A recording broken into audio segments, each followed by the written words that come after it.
Lemos assim a palavra do Senhor, Juízes 6, a partir do verso de número 36. Disse Gideão a Deus: se hás de livrar a Israel por meu intermédio, como disseste, eis que eu porei uma porção de lã na eira, e se o orvalho estiver somente nela, e seca a terra ao redor, então conhecerei que hás de livrar Israel por meu intermédio, como disseste. E assim sucedeu, porque ao outro dia se levantou de madrugada, e apertando a lã do orvalho dela, espremeu uma taça cheia de água. Disse mais Gideão: não se acenda contra mim a tua ira, se ainda falar só esta vez. Rogo-te que mais esta vez faça eu a prova com a lã, que só a lã esteja seca, e na terra ao redor haja orvalho. E Deus assim o fez naquela noite, pois só a lã estava seca, e sobre a terra ao redor havia orvalho. Amém. Quantos aqui conhecem essa história de Gideão? A mais famosa de Gideão é o que acontece um pouquinho depois, aquela grande batalha que ele, com apenas 300 homens, vence um grande exército dos midianitas. Mas esse pedacinho aqui, muito curioso, tem um grande ensinamento para você nessa noite. Irmãos, essa noite eu quero falar sobre a gente escutar a Deus e conseguir discernir aquilo que Deus tem para nos dizer. Nós começamos essa semana passada, na segunda-feira, com o Senhor nos ministrando uma palavra no áudio da Noite da Força. A gente espalhou aí nos grupos de WhatsApp da nossa igreja, em que o Senhor nos dava a seguinte direção a respeito dessa semana passada: ouçam a minha voz. E numa ministração rápida de 5 minutos, o Senhor nos mostrou como Ele está falando de tantas e tantas formas, mas muitas vezes nós não temos uma escuta atenta para entender o que Ele está falando, ou para discernir realmente aquilo que Ele está dizendo, ou pior, ficamos na dúvida se Ele está dizendo ou não. Então essa mensagem é a respeito disso, a respeito das revelações de Deus sobre nós e sobre as dúvidas que nós sentimos. Existe uma fala de Jesus que nós repetimos muito aqui na nossa igreja, que é aquela assim: as minhas ovelhas, podem falar bem forte, ouvem a minha voz. Então, antes de eu entrar no texto dessa noite, deixa eu falar que essa palavra é para ovelha. Tem muita gente nos ouvindo nesse momento, muita gente acompanhando. É ovelha que ouve a voz do Senhor, não é bode. Amém? Porque eu tenho contato com muitos tipos de pessoas que dizem ouvir Deus, mas na verdade não são ovelhas. Então fica atento, porque quando a gente olha para a Bíblia, cada vez que o pecado está abundante numa determinada época ou numa determinada região, uma consequência disso é que se ouve pouco a voz de Deus. Há uma fartura de falsa profecia e o profeta verdadeiro não é ouvido. Ou como acontece lá na época em que Samuel era garotinho ainda, que diz assim: naqueles tempos não era comum se ouvir a voz de Deus, e as visões eram raríssimas. E por que isso? Qual era a situação daquela terra, meus irmãos? Prostituição de Ofni e Finéias, os sacerdotes vendidos, corruptos. Então entenda, presta atenção: as minhas ovelhas ouvem a minha voz. Tem muito bode achando que está ouvindo a voz de Deus, mas está ouvindo só e somente a sua alma e as manipulações do inferno sobre a sua vida. Deus não compactua com mentira. Amém? Beleza? Entendemos essa parte? Vamos seguir. Quem é a ovelha de Jesus, dá um glória a Deus. É bom dar glória a Deus, né? Eu quero contar para vocês um pouquinho sobre a vida de Gideão, um homem que tinha uma alma extremamente crítica, um homem que a gente poderia dizer que ele era almático. O que é alguém almático? É alguém que dá muita ênfase para a sua alma e pouco para o seu espírito. Irmãos, Gideão era um cara difícil, crítico, aquele questionador chato. Vocês vão perceber isso ao longo do texto. E isso para a gente é uma boa notícia, porque se Deus pôde usar um cara como ele, e eu que sou ruim, dois tantos. Então é um motivo para você se alegrar. Você que se encontra nessa situação, você é alguém que convive ou combate a dúvida no seu coração. Deus usou Gideão para vencer batalhas. Deus usou Gideão para vencer guerras, mesmo ele tendo um coração extremamente questionador. Antes da gente chegar no verso 36, que é a leitura que nós fizemos nessa noite, eu quero contar para vocês um pouco antes, para vocês entenderem melhor. A história começa para a gente, mais lá no início do capítulo, com o chamado de Gideão. E poucas pessoas têm um chamado como o dele, porque apareceu um anjo debaixo de um carvalho. Qual foi a última vez que você viu um anjo? Aliás, quantas vezes na sua vida você viu um anjo? Aliás, você já viu um anjo?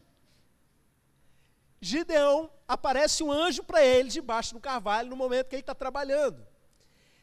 E meus irmãos, não é qualquer anjo, porque o desenrolar da história vai mostrando que esse anjo, ele se comporta como o próprio Deus. Ele não fala, Deus me mandou te entregar essa mensagem. Ele fala como o próprio Deus. Ou seja, no Antigo Testamento isso acontece algumas vezes. E quando isso acontece, a gente entende que é o próprio Deus assumindo uma forma humana. Deus na forma humana é igual a Jesus, que os teólogos vão chamar de teofania, né? Cristofania, uma manifestação de Deus na forma do próprio Cristo. Jesus estava ali. Antes de nascer de Maria, vocês sabem, a Bíblia ensina, ele já existia, e ele aparece algumas vezes no Antigo Testamento. E meus irmãos, essa é uma delas, porque o anjo fala como sendo o próprio Deus. Deus em forma de homem é Jesus. Jesus apareceu para Gideão debaixo de um carvalho. Pensa. E aí o que acontece? Ele vira para Gideão e fala assim para ele: o Senhor está com você, homem valente. Pensa você ouvir essas palavras do próprio Cristo. Pensa ali um anjo, que na verdade não é um anjo, é o próprio Jesus, visivelmente, corporeamente, falando essas palavras para você. Geralmente quando Deus se aproxima de alguém e fala algo, ele libera algo a respeito da identidade dessa pessoa. Ele chama Gideão de homem valente. Aquele que fez Gideão com determinadas características chama atenção para um detalhe: eu fiz você como um homem valente. Identidade sobre a vida de Gideão é liberada. E olha o que diz: o Senhor está com você. Só de eu falar essas palavras, meus irmãos, eu já começo a ficar arrepiado. Mas sabe qual foi a resposta de Gideão a Jesus? Ele virou e falou assim: Senhor, o Senhor está comigo? O Senhor está comigo? Então por que está acontecendo esse monte de coisa aí? E as coisas que os nossos pais falavam: o Senhor nos tirou do Egito. O Senhor não está com a gente, não. O Senhor nos abandonou, entregou a gente nas mãos dos midianitas. Que cara petulante, né? Questionador. Eu diria até desrespeitoso, talvez. Jesus enxergou valentia nele. E aí qual foi a resposta de Jesus para ele? Vá nessa sua força e livre Israel dos midianitas. Não te mandei eu. Mais uma vez há uma palavra de identidade liberada. Mais uma vez há uma palavra de identidade liberada. Vá nessa sua força. Deus fez ele forte, Deus fez ele valente. E ele diz: livra Israel dos midianitas. Você sabe o que ele está fazendo? Ele está aqui já mostrando o propósito dele. Aquele que fez Gideão com determinadas características, revela sobre ele um pouquinho do seu propósito para que ele caminhe no seu destino. Eu te fiz um libertador. Eu te fiz para fazer algo de útil nessa terra. E sou eu que te mandei, não te mandei eu. Aí depois de uma dessas você pensa, né? Gideão, agora ele vai ficar feliz, ele vai aceitar a palavra que o Senhor disse para ele. Aí ele responde o seguinte: meu Senhor, eu Está falando que eu vou libertar o povo. Eu sou da família mais pobrezinha aqui de Manassés. E dos filhos do meu pai, então, eu sou o piorzinho. Eu sou o menor. Ele continua questionando, mesmo diante da palavra que é liberada sobre ele. Então, meus irmãos, mais uma vez, Deus vira para ele e fala assim: eu estou do seu lado, você vai derrotar os midianitas como um homem só. Imagina Jesus chegando para você e falando assim: você vai ganhar a guerra. Ah, você não vai sozinho não, eu vou estar do seu lado. Para você entender quem é Gideão, nem assim.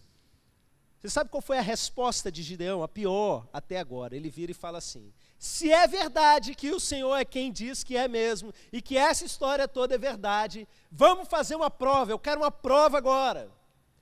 Eu vou lá na minha casa, vou preparar minha oferta e vou trazer aqui, e quando eu voltar o Senhor ainda vai estar aqui me esperando. Aí o anjo, que é Jesus, falou: tá bom. E ele vai para casa e demora, porque a Bíblia diz que ele prepara um carneiro. Ele bota o carneiro preparado numa cesta, bota o caldo na panela, e ele vai trazer o caldo na panela, o carneiro, e mais um tanto de pãezinhos que ele amassou, meus irmãos. A Bíblia fala em 20 litros de trigo, então por aí você já pensa, quantos pãezinhos asmos ele não deve ter feito. E vem Gideão com aquele monte de coisa. E quando chega, está lá o anjo debaixo da árvore. Bota aí, Gideão, então. Bota aí na pedra, aí Gideão vai. Agora pega o caldo, joga em cima, né? Do carneiro, ele joga. E olha o que Jesus faz. Pega o cajado que está segurando, aponta para a pedra, e de repente a pedra começa a pegar fogo, sai fogo da pedra. E começa a queimar aquilo. Vocês entendem o simbolismo disso no Antigo Testamento. Quer dizer que Deus estava aceitando aquela oferta, o próprio Deus estava aceitando aquela oferta. E de repente Gideão olha para o anjo e o anjo some na frente dele. Nessa hora Gideão fica apavorado. Aí sim, aí também não tem como, né? Ele fica completamente apavorado e fala: eu vi o anjo de Deus face a face, ai de mim, ai de mim. E Deus vira e fala para ele: fique em paz, calma, sossega, você não vai morrer não. Ele foi chamado com um propósito. Aí agora você pensa, Gideão vai. E Gideão vai. Quando ele começa a ir, você continua a história, ele faz a sua primeira açãozinha. E na hora que ele vai entrar com tudo na guerra, meus irmãos, aí entra esse versículo que a gente leu. Aqui, Senhor, ele já sabe que foi Deus. Ele vira para Deus e fala assim: se foi o Senhor mesmo, se o Senhor quer realmente que eu seja essa pessoa que vai fazer isso, ele começa de novo a pedir prova e confirmação. Vamos fazer assim, Senhor. Eu vou pegar esse pedacinho de lã, vou botar aqui, e durante a noite, se a terra ao redor estiver seca, sem orvalho, e tiver orvalho na lã, é porque o Senhor está me chamando para libertar o povo. Beleza. No meio da madrugada, vai lá Gideão, pega e aperta. E tinha tanta água naquele pedacinho de lã que enche uma taça. Aí você pensa: uau, agora ele vai. Não. Ele tem a cara de pau, meus irmãos, de virar para Deus e falar assim: não fica bravo comigo não, Senhor. Não joga a sua ira para mim não. Só mais uma vezinha só eu peço. Vamos fazer mais uma prova? Eu vou deixar a lã aqui de novo, mas agora ela vai estar seca. E o restante vai estar tudo molhado de orvalho. E Deus permite isso. E dá mais uma vez esse sinal. Eu sei que nessa altura da história, você deve estar com a mesma sensação que eu, talvez uma raiva, uma vontade de dar um tapa na orelha desse cidadão e falar: acorda, vai seguir o seu destino, Deus te fez com um propósito, seja valente, macho, vai para a guerra. Mas, meus irmãos, você sabe, no fundo você sabe, que eu e você fazemos assim com Deus. Num nível ou no outro, alguns são mais almáticos do que os outros. Nós o tempo todo questionamos, e nós o tempo todo queremos fazer aquilo, queremos colocar em dúvida aquilo que Deus está nos dizendo. Eu sei, você, como eu disse, que é a ovelha de Jesus. Se Jesus manda você fazer alguma coisa, se você tem certeza que Ele está falando, você faz. Só que para não fazer, o que a gente faz? A gente bota em dúvida, será que Deus realmente está falando isso? A gente faz isso o tempo todo. Se nós temos convicção de que Deus está falando, a gente vai em frente o que for. O problema está na dúvida. Você sabe qual é o maior inimigo do profeta? É a sua alma. Deus está falando o tempo todo e os seus filhos estão ouvindo. Só que a alma da gente embaralha as coisas no processo, dificulta as coisas. Deus não vai nos obrigar a fazer uma determinada coisa, mas a gente quer crer com evidências. Aí, meus irmãos, não é mais crer. Você tem uma prova, você não precisou de fé. Só que a gente faz isso o tempo todo porque a gente sente algo. Mas a gente tem medo de ir, porque primeiro que a gente sabe da nossa falibilidade. A gente sabe que a gente pode errar, não é? Primeiramente, esse é o grande problema. E segundo, porque a nossa própria alma cria isso para não fazer aquilo que a gente deveria fazer. Irmãos, vocês acham que se Gideão quisesse ir para a guerra, ele tinha botado tanto problema? Porque na prova da lã ele já sabia que era Deus que tinha falado com ele. Depois do fogo lá assando a oferta, né? Não tinha como. Entretanto, o que acontece? Ele tinha dúvida de que se realmente Deus tinha aquela missão para ele. Como isso é possível? Não sei, a gente faz isso. Você quer fazer uma viagem, Deus vai lá e mostra para você, não faz. Você fica, será que é mesmo? Deixa eu tirar uma prova. Deixa eu perguntar para Deus de novo. E eu quero dizer para você que dúvida é uma coisa natural da gente ter. E olha a maneira como Deus tratou Gideão. Foi até o final para que ele fosse sarado daquilo. Mas eu quero te dizer que essa etapa precisa passar. Irmãos, uma pessoa que está sempre precisando de uma prova, de uma confirmação, ela precisa ultrapassar essa etapa na vida, para ela seguir adiante. Quer ver um exemplo desse? Está lá em Malaquias 3,10, um verso muito conhecido, que trata sobre dízimo e oferta. Trazei à casa do tesouro, dízimos e ofertas, para que haja mantimento em minha casa, lembram desse texto? E depois fazei prova de mim, diz o Senhor. Se eu não abrir a janela dos céus e derramar sobre vós bênção tal, que sobre vocês venha grande abundância, abastança. Irmãos, quem é que precisa fazer prova com Deus? Quem não aprendeu ainda. Imagina, vou dar o exemplo da minha vida. Eu cresci vendo os meus pais ensinando sobre dízimos e ofertas e vivendo essa realidade, porque lá em casa não era uma coisa só ensinada, sempre foi uma coisa experimentada, vivida. E a vida inteira eu vi os meus pais nos momentos mais adversos, mais difíceis, mesmo quando dependia de cesta básica, a gente nunca deixou de contribuir. É assim que funciona na vida de muitos de vocês. Eu sei disso. Mas, meus irmãos, para e pensa. Se eu, depois de todo esse ensino, de toda essa experimentação, se eu resolvesse parar para fazer prova com Deus, essa palavra foi dada para o povo lá de Malaquias, né, do tempo de Malaquias. O povo de Israel estava desviado, tinha parado de ofertar, e quando ofertava ao Senhor, ofertava resto para o Senhor. Ao invés de pegar o melhor do seu rebanho, pegava um animal manco e levava, não entregava mais o dízimo. E aí Deus vem e fala essa palavra: ô, criançada, faça prova de mim. É basicamente isso, porque um crente maduro não precisa dessas coisas. A gente já sabe, a palavra diz que é, então é, ponto final. Na minha vida, eu não preciso fazer prova disso, mas eu quero chegar no seguinte ponto. Existem outras áreas da minha vida que são fracas, que são falhas e que eu preciso. E que talvez eu seja menino em algumas áreas e que eu preciso sim ser fortalecido nisso. Irmãos, Gideão, depois daquele momento, ele foi para a guerra. E a história é muito conhecida. Para você que é crente novo, que não leu ainda, eu recomendo fazer a leitura. Deixa eu só contar para vocês. Ele vai com uma grande multidão para fazer essa guerra. E Deus fala assim, tem muita gente aí. Primeiro você vai fazer o seguinte, vai perguntar quem está com medo. Quem tiver com medo, manda voltar para casa. Não quero covardes ali. E assim ele vai. E você sabe o que é curioso desse momento? Acabaram as provas. Gideão não vira para Deus e fala, mas é o Senhor mesmo que tá falando, peraí, deixa eu pegar a lãzinha aqui, minha esponja, vamos lá, é para mandar ou não? Se for para mandar os covardes para casa, a esponja vai... Não, acabou. Passou da fase. E você sabe o que acontece quando uma pessoa passa dessa fase? Ela vence a guerra que ela foi chamada para vencer. Ela começa a entender a voz de Deus de uma maneira mais clara.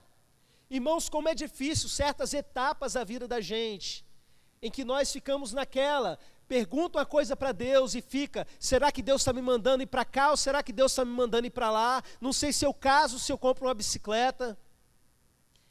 Existem situações, meus irmãos, que Deus ele não vai dar resposta para você, porque Ele quer a sua decisão mediante os princípios que Ele já te deu, que não precisa disso.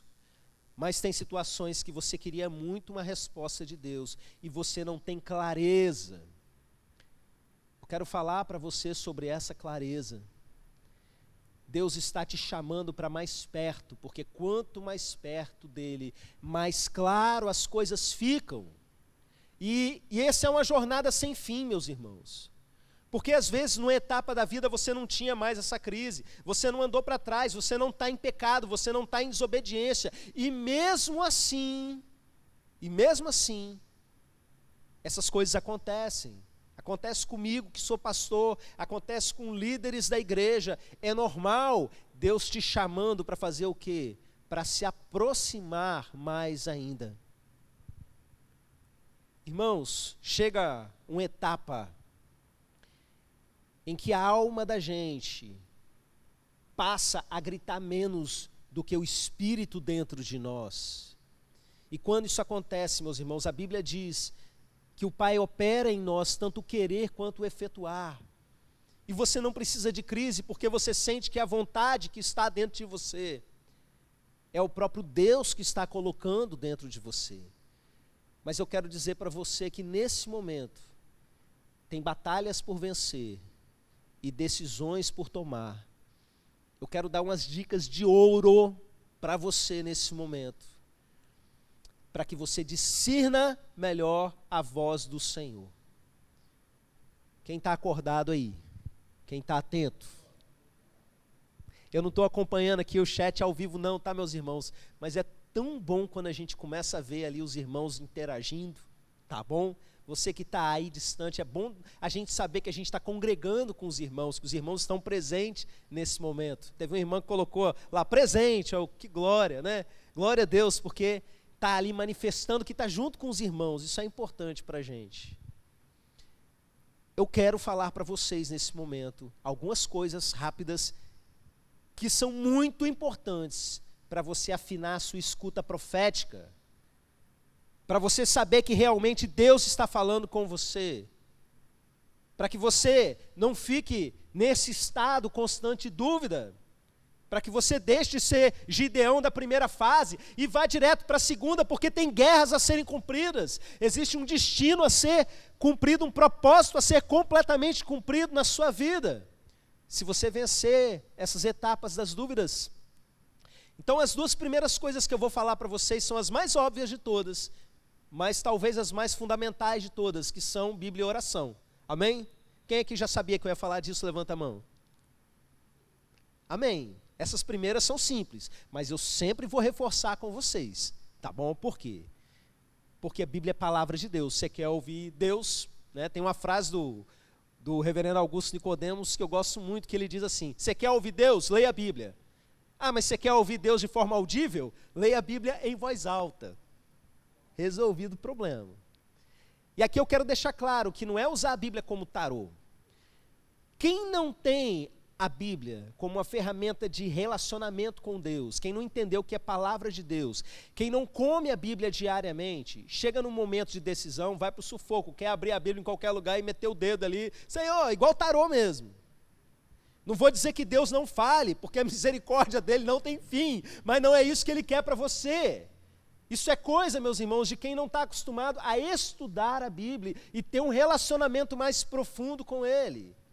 Então, entenda, de uma maneira geral, leia a Bíblia todo dia, tem que repetir isso. Irmãos, como Deus traz revelações para a gente assim, diariamente, a respeito da nossa própria vida. Quantas vezes eu paro para ler a Bíblia e falo assim, Senhor, não queria um negócio para a igreja agora, queria para mim. Aí, de repente, eu abro e começo a levar pancada, né? Pá, pá. Vou apanhando de um lado, apanhando do outro. Mas que coisa boa saber que Deus está vivo. E Ele fala conosco aquilo que nós precisamos ouvir. Então leia a Bíblia e vai orar, meus irmãos, vão orar.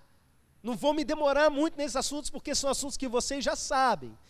Mas eu preciso dizer, o início lá da semana, como eu falei para vocês, o áudio da Noite da Força, a palavra que o Senhor nos ministrou foi ali na conversão de Cornélio e de toda a sua família.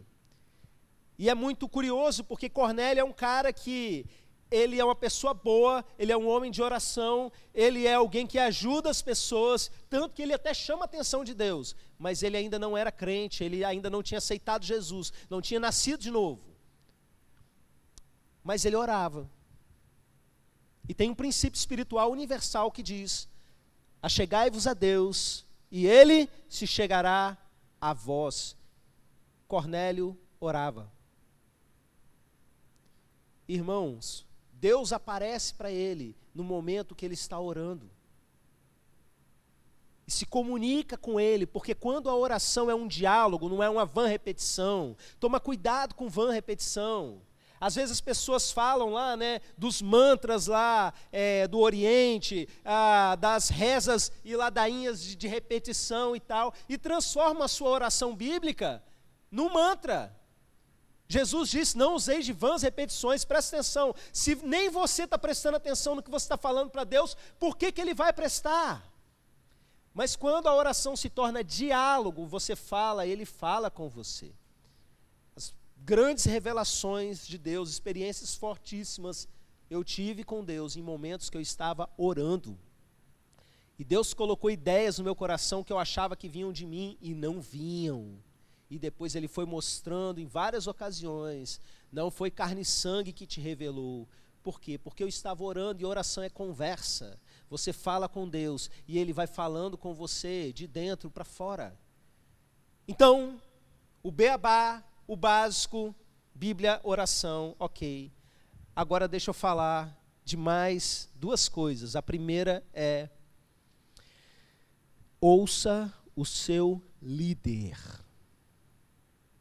Talvez muitos de vocês nesse momento botem um pé atrás, porque foram feridos por líderes malignos no passado. Mas deixa eu repetir e explicar. Uma forma de você discernir melhor o que Deus quer te dizer é, ouça o seu líder. Eu aprendi uma coisa há uns anos atrás com um colega pastor Luiz, lá da Igreja Batista Aliança. Ele estava ministrando sobre o chamado de Samuel, uma história muito conhecida, o garotinho Samuel no meio da noite, a mãe dele tinha deixado ele lá aos cuidados do sacerdote Eli, e ele ouve uma voz chamando no meio da noite. Meus irmãos, eu ensino esse texto para a criança, deve ter aí uns 20 anos, e eu ensino da seguinte forma, eu ensinava errado, né? Então Samuel no meio da noite ouviu uma voz, Samuel, Samuel. E Samuel levantou, foi lá e chamou o sacerdote ali. Você me chamou? Não te chamei não, menino, volta a dormir. Eu fazia essas vozes. Por que isso está errado? A gente está contaminado pelos modelos cinematográficos, né, e de desenho animado. Deus não chamou Samuel com uma voz de fantasma, não. Deus chamou Samuel com a voz do Eli. Porque quando Deus quer falar com a gente, muitas vezes Ele usa a voz do nosso líder. Por 3 vezes ele ouviu, não foi uma voz sobrenatural, ele ouviu a voz de Eli, foi lá porque Eli estava chamando, até Eli entender. Ah não, quando isso acontecer de novo, você fala Senhor, que o teu servo ouve. Aí você olha para a vida de Eli estava todo torto. Deus não falava com Eli, mas falou com Samuel. através de ele. Está entendendo o mistério? É por isso que lá no livro de Apocalipse, o líder da igreja é chamado de anjo da igreja, porque a palavra anjo, tanto no Antigo Testamento quanto no Novo, significa mensageiro. Eu lendo Malaquias essa semana, eu vi que os sacerdotes, ou seja, os líderes espirituais do povo, também estavam sendo chamados de Malaquias por anjos, por mensageiros de Deus, mesmo eles estando caídos. Eles continuavam sendo aqueles que portavam a mensagem. Aliás, o próprio nome Malaquias, Malak, significa anjo em hebraico. Malaquias, o anjo de Deus, o mensageiro de Deus. Então, aquele que é o mensageiro de Deus na sua vida, você precisa ouvi-lo. E eu tenho que te falar que ele vai ser aquele que vai falar coisas que você não quer ouvir. E não faça a loucura de, depois de uma coisa que você não gostou de ter ouvido, você querer trocar de líder. Sabe por quê? Porque é muito perigoso você gostar do próximo. Você tem um risco grande ao trocar o seu líder ou a sua líder, de você encontrar alguém que vai falar aquilo que você, tá vendo, é isso que eu pensava, que não vai confrontar os seus conceitos, que não vai confrontar o seu pecado, que vai tratar você ali na maciota, e vai ser muito confortável, você vai ter um amigo, uma amiguinha, mas você não vai crescer, e você vai continuar sem discernir a voz de Deus. Doeu aí? A última coisa que eu quero falar para vocês, e eu quero chamar já o Ministério de Louvor para ir assumindo o seu lugar, como diz o pastor Luciano Subirá, para parecer que está acabando. Mas não está não, porque essa última coisa é muito importante. Você quer discernir bem a voz de Deus, você quer fluir bem, profeticamente. Presta atenção nessa última coisa. Irmãos, tem muitos que nos foram dados como profetas, mas o profeta, ele também erra. O profeta, ele também tem crise de fé. O profeta, ele também tem dificuldades para ter certeza. Às vezes ele vem e não sabe interpretar, e aí mora um grande perigo. E também tem essa necessidade de apurar ainda mais o seu feeling profético. Então presta atenção nessa última coisa que eu vou falar para vocês. Adore. Porque existe uma grande relação entre adoração e profecia. Recentemente eu estava lendo o segundo capítulo de Samuel, que começa com o cântico de Ana. Ana acabou de receber um grande presente de Deus. Ela era mulher estéril que sofria, que era humilhada, e de repente Deus atende a sua oração, curiosamente, com a palavra do sacerdote Eli liberada sobre a vida dela, aquele mesmo lá de Samuel. E ela, no momento em que ela concebe, ela dá à luz, ela começa a glorificar o Senhor e faz uma oração de adoração, um cântico de adoração, o famoso cântico de Ana. E ela fala algumas coisas ali que eu sempre pensei que eram a respeito dela. O Senhor é aquele que pega que está sendo humilhada e coloca numa posição melhor. E recentemente eu lendo esse texto, meus irmãos, o Senhor me deu uma revelação a respeito dele. Que no momento que ela começa a adorar a Deus, ela começa a profetizar. E o que ela está falando ali é sobre tudo que se desenrola naquele mesmo capítulo e por todo o livro de Samuel. Porque a gente vai vendo a história de Samuel, é tudo cumprimento das coisas que ela afirma a respeito de Deus no seu cântico. Que é aquele que pega o pobre, que é aquele que pega aquele sem importância e coloca para se assentar no meio dos reis. É o que acontece logo depois com a própria família dela. É aquele que pega o arrogante, aquele que acha que está por cima e joga lá embaixo. É o que acontece com a família do sacerdote Eli. E você vai vendo a trajetória de Saul, e você vai vendo a trajetória de Davi. Todo o livro de Samuel é um cumprimento da profecia que nasceu de uma adoração. E a gente vê isso em vários pontos da Bíblia. Chamam o profeta para profetizar, ele fala, tragam um tangedor. E no momento que ele começa a tanger, a palavra profética vem sobre o profeta. Quando você olha, por exemplo, ali o texto sobre o tabernáculo de Davi, os instrumentistas não são chamados para tocarem os seus instrumentos, mas para profetizarem aos seus instrumentos. Eu poderia dar aqui muitos exemplos. Irmão, vai adorar. Você está longe de Deus, está difícil de ouvir a voz dele. uma forma de você se achegar a Ele. Volta para o lugar de adoração. Vai para o secreto ou vai para o culto da sua igreja, com seus irmãos adorando junto. Você vai ouvir melhor. Eu sei que você de repente tem decisões importantes para tomar. Eu sei que você aguarda nesse momento uma direção do Senhor. Eu quero orar pela sua vida e logo depois nós vamos adorar. Você vai adorar e coisas vão acontecer. Você crê nisso? A Bíblia fala que com a adoração uns aos outros, não é? Falando entre vós em salmos, hinos, cânticos espirituais, nós nos enchemos do Espírito Santo. Irmãos, eu tenho entendido uma coisa: eu não posso fazer nada na minha vida, eu não posso tomar uma decisão na minha vida sem estar cheio do Espírito Santo. E eu quero convidar você a ser assim também. Eu não quero dormir, meus irmãos, sem estar cheio do Espírito Santo, porque eu sei que se eu dormir cheio do Espírito Santo, até os meus sonhos serão proféticos. Eu quero convidar você a se colocar de pé. Antes dessa canção, antes de nós adorarmos, nós vamos orar. Pai, age agora em cada coração, Senhor.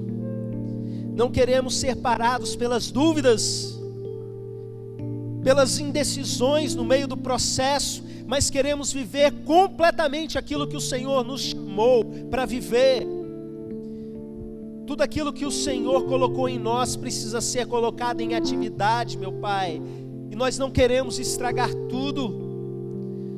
Por isso, meu Deus, nessa noite em que a Tua palavra foi ensinada, em que o Senhor já foi adorado, meu Pai, clareia, limpa os nossos ouvidos. Se o problema na vida de alguns é pecado, é afastamento do Senhor, derrama arrependimento sobre cada coração, limpa os lábios mentirosos, meu Pai, purifica o Teu povo. E todos aqueles que estão sofrendo por serem almáticos, questionadores demais e têm passado da conta em andar nas direções que o Senhor tem dado, tenha misericórdia de nós, Senhor. Faça com que a gente consiga discernir com clareza os Teus caminhos, as Tuas direções. Em nome de Jesus, meu Pai, em nome de Jesus. Aleluia, vamos adorar ao Senhor. Vamos adorar você aí da sua casa. Esquece tudo ao redor. Se você quiser, de repente até apagar a sua luz para você ficar mais à vontade. Alguns gostam de fazer assim, outros não faz diferença. Do jeito que você quiser, mas adore. Adore ao Senhor.